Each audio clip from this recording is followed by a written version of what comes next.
It is tradition for the Secretary-General to come before the General Assembly and present priorities for the year ahead. Today, I do so for the final time. And let me assure you that I will make every day of 2026 count. I'm fully committed and fully determined to keep working, to keep fighting, to keep pushing for the better world that we know is possible. We already have had the benefit of the President of the General Assembly briefing you yesterday on the agenda for this year. And there is no shortage of urgent tasks before us, especially as we build on the Pact for the Future and UN8 initiative. So today I want to use this traditional moment for something slightly non-traditional. I want to look not only to this year, but beyond, and to speak candidly about the larger forces and mega-trends shaping our world and the deeper challenges we must confront. Rather than a checklist, I want to zero on principles that must guide our work. But let me begin with the context. Excellencies, let's be clear. The context is chaos. We are in a world brimming with conflict, impunity, inequality, and unpredictability. A world marked by self-defeating geopolitical divides, brazen violations of international law, and wholesale cuts in development and humanitarian aid. These forces, and more, are shaking the foundations of global cooperation and testing the resilience of multilateralism itself. And that is the paradox of our era. At a time when we need international cooperation the most, we seem to be the least inclined to use it and invest in it. Some seek to put international cooperation on death watch, but I can assure you that we will not give up. And we are totally committed in the cause of peace in Gaza, Ukraine, Sudan, and far beyond, and tireless in delivering life-saving aid to those so desperate for support. And let's recognize that even in this turbulence, we have succeeded in claiming space for the United Nations where it was not given. We have stepped forward to help shape the global conversation on artificial intelligence, insisting that these powerful forces serve humanity and uphold human dignity. We have been on the front lines of efforts to secure fair and sustainable financing for development, pushing for reforms and new mechanisms to leave no country behind. And we have been outspoken on the urgent need for climate action, demanding ambition and working to rally governments, businesses, and civil society. Everywhere, we have sought to spotlight the needs of the most vulnerable people and countries. And we will keep pushing in all these areas and more this year. In the next few weeks alone, we will launch the Independent Scientific Panel on Artificial Intelligence to provide impartial, evidence-based assessment of AI opportunities, risks, and impacts. Put forward recommendations to the high-level expert group on Beyond GDP to offer new ways to measure progress and well-being and better reflect what truly matters for people and planet. Begin a series of monthly meetings with you on the UN8 initiative to foster our ongoing dialogue and cooperation to best equip the UN for the future. Present initial assessments on the potential mergers of UNDP and UNOPS, as well as UN Women and UNFPA, to enhance efficiency and coherence in our development work. And advance on the peace operations review to make them more effective, responsible, and fit for today's complex challenges. And this is just a small taste of some immediate next steps. Across the board, it is full steam ahead. Excellencies, we are working in a time of dramatic change, and we need to reflect the world as it is. Disruptions do not have to be destructive. they can also be a force of construction. The UN80 initiative is about building a UN system that delivers more effectively, more coherently, and with greater impact amid the reality of shrinking resources and rising needs. Yes, reform is about resources and using those resources effectively and efficiently. Budgets matter, but only if every member state pays its contributions in full and on time. Today's situation is totally unsustainable. Either all countries, without exception, honor their financial obligations under the Charter, which no longer seems to be the case, or member states must overhaul our financial rules to prevent a budget breakdown. I'll be writing to you in more detail on this matter. But reform must be far more than numbers on a spreadsheet. Reform must be about institutions that reflect today's world. 1945 problem solving will not solve 2026 problems. If structures do not reflect our times, our world, our realities, they will lose legitimacy. Consider the facts. Every day, the share of global GDP held by developed countries shrinks by bit. Every day, emerging economies grow in size, in strength, in influence. Every day, South-South trade pulls further ahead of North-North trade. Our structures must reflect this changing world. And that is why reforming international financial and trade institutions is not just important, it is essential. And the same goes for the Security Council. And I would add that it is manifestly in the interest of those who hold the most power to be on the front lines of reform. Those who try to cling to privilege today risk paying the price tomorrow. And so we must all be bold enough to change. The world is not waiting, neither should we. Excellencies, as we push forward on reforms, our larger mission must be finding our bearings in the disorienting world. Let me boil it down to three principles that must be at the foundation of all our actions, not just for this year, but for our times.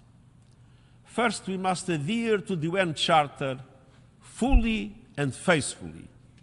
No ifs, no ands, no buts. The Charter is a compact which binds us all. It's not a la carte menu, it's prefix.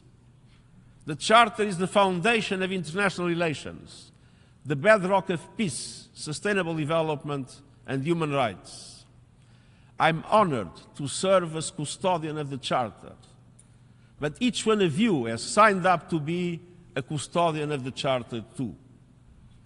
When leaders run roughshod over international law, when they pick and choose which rules to follow, they are not only undermining global order, they are setting a perilous precedent. And let's be clear, the erosion of international law is not happening in the shadows. It's unfolding before the eyes of the world, on our screens, live in 4K. People everywhere are witnessing in real time the consequences of impunity, the illegal use and threat of force, attacks on civilians, humanitarian workers and UN personnel, unconstitutional changes of government, the trampling of human rights, the silencing of dissent, the plundering of resources, and the dangers do not stop with states or warring parties. They are being amplified by bottomless greed and inequality.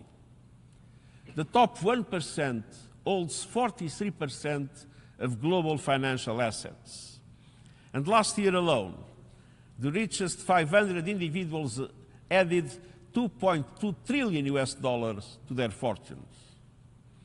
Increasingly, we see a world where the ultra-wealthiest and the companies they control are calling the shots like never before, wielding outsized influence over economies, information, and even the rules that govern us all. When a handful of individuals can blend global narratives, sway elections, or dictate the terms of public debate, we are not just facing inequality, we are facing the corruption of institutions and our shared values. Look no further than artificial intelligence and the algorithms shaping our lives. These are too consequential to be controlled only by a few companies or optimized only to monetize attention and outrage. For instance, how do we protect our children from the tyranny of the algorithm? We must ensure humanity steers technology, not the other way around. And I thank you for your support for the Independent Scientific Panel on AI and the Global Dialogue on AI Governance. We need to keep working to build guardrails, accountability, shared standards, and the capacity to bridge the AI divide. The concentration of power and wealth in so few hands is morally indefensible. And more than that, it is a clear and present danger to the Charter and the promise of equal rights and dignity for all.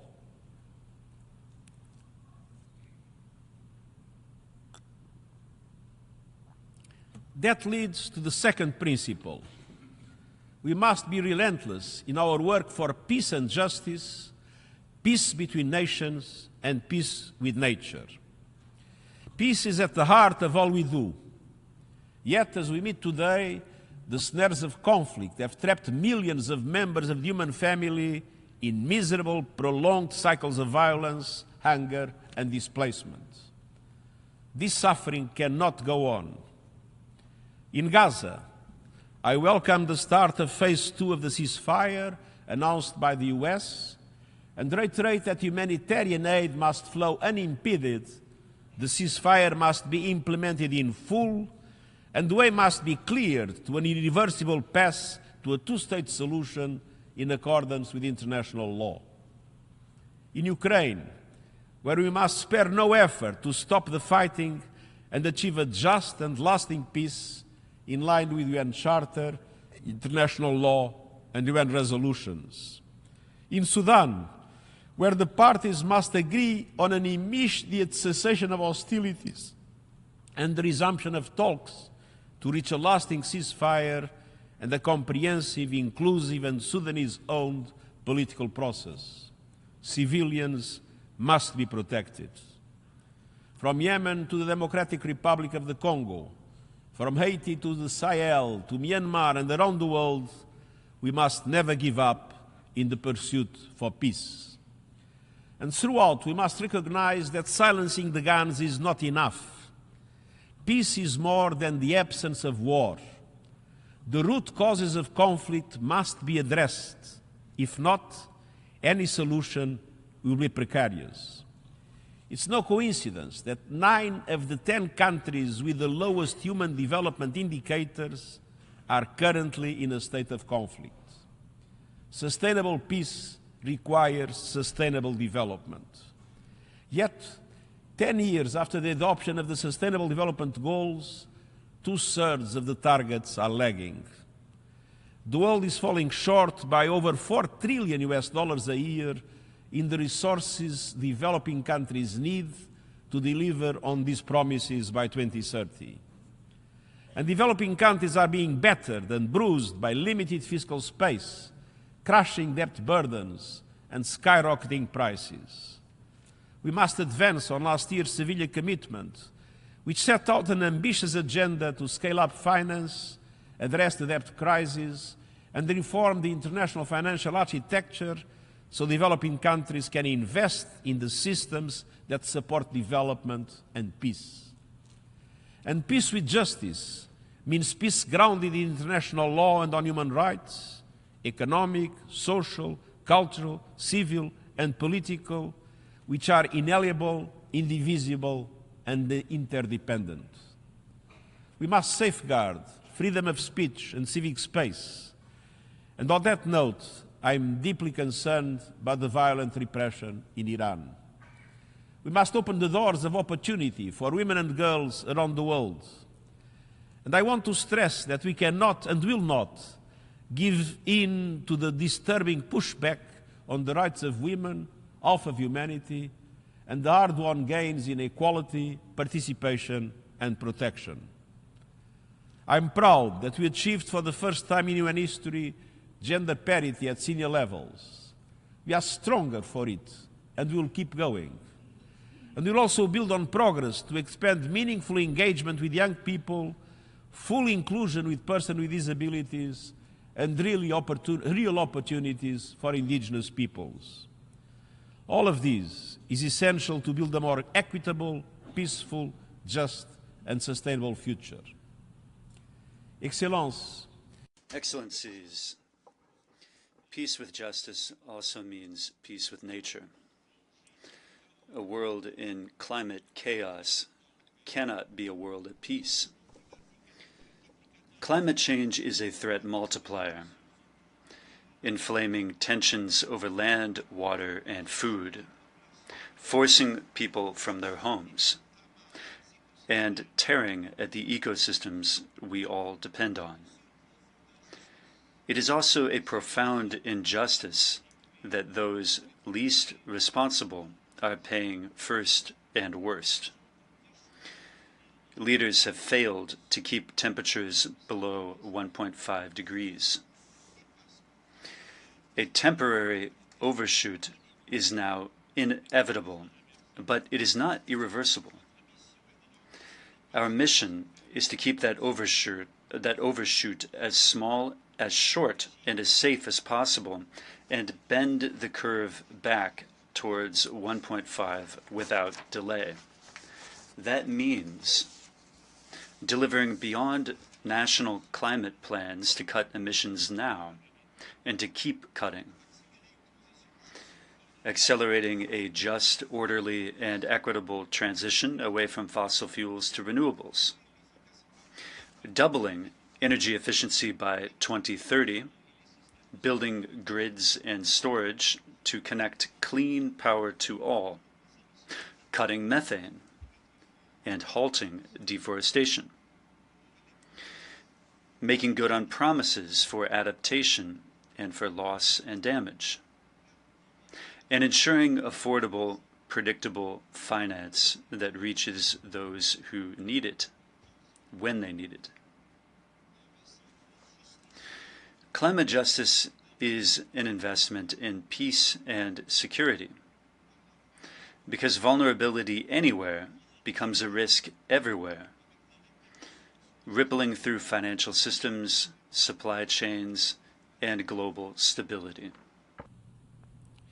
Third and finally, our priority must be to build unity in an age of division. Around the world, we see the risk of societies breaking down under the weight of racism, nationalist xenophobia, and religious bigotry. These poisons are corroding the fabric of communities, fueling division and distrust. The dangers are not abstract. They are visible in the daily lives of millions, supercharged by rhetoric and disinformation that seeks to exclude rather than embrace. And it's not enough to denounce these impulses ideologically or to simply say, this is wrong. Many people feel left behind. They see wealth around them, and yet they struggle to get by. They feel that rapid globalization, together with technological progress, have undermined their prospects. They look at large movements of people and are told falsely that identity is a zero-sum game. Demographic trends heighten the urgency. The demographic dividends cannot materialize if young people don't see the dividends in their own lives. At the same time, aging societies cannot afford to turn inward to build walls, literally or figuratively. Doing so is a recipe for stagnation and worse. Every country has the sovereign right within the law to manage its borders and ensure its security. But migrants and refugees also have rights, rights that must be respected and protected wherever they are. Our challenge and our priority must be to build welcoming societies, not walled-off citadels. Societies that invest in the software of social cohesion, inclusion, education and skills, decent jobs and social protection, with a new social contract. Societies that build communities where everyone's identity is respected and all feel they belong and are bound by shared civic values. Harmony is never accidental. It requires deliberate policy, resources, and political courage. If we fail to put our common humanity first, we risk losing everything that makes us strong. The choice is clear: inclusion or isolation, renewal or decline. We must build united societies in a world of united nations. Excellencies, I've spoken plainly because the times demand it. We cannot afford complacency, denial, or delay. We cannot be bystanders to injustice, indifference, or impunity. And we have the power to chart a different course. The Charter gives us our compass. Our pursuit for peace with justice gives us our purpose. And our common humanity gives us the imperative to act. The world is changing, often in ways that are unsettling, but also in ways that are inspiring. The forces of division and inequality are powerful, but so too is our capacity for solidarity and justice. Even in the rough seas of today, we can anchor our action in peace, dignity, and hope. That takes the best efforts of everyone. Let's never forget who we are and what we represent. The United Nations is a living promise, a promise that despite our differences, we will solve problems together. Let's keep that promise. Let's never give up. The stakes could not be higher and the time could not be shorter. And I thank you.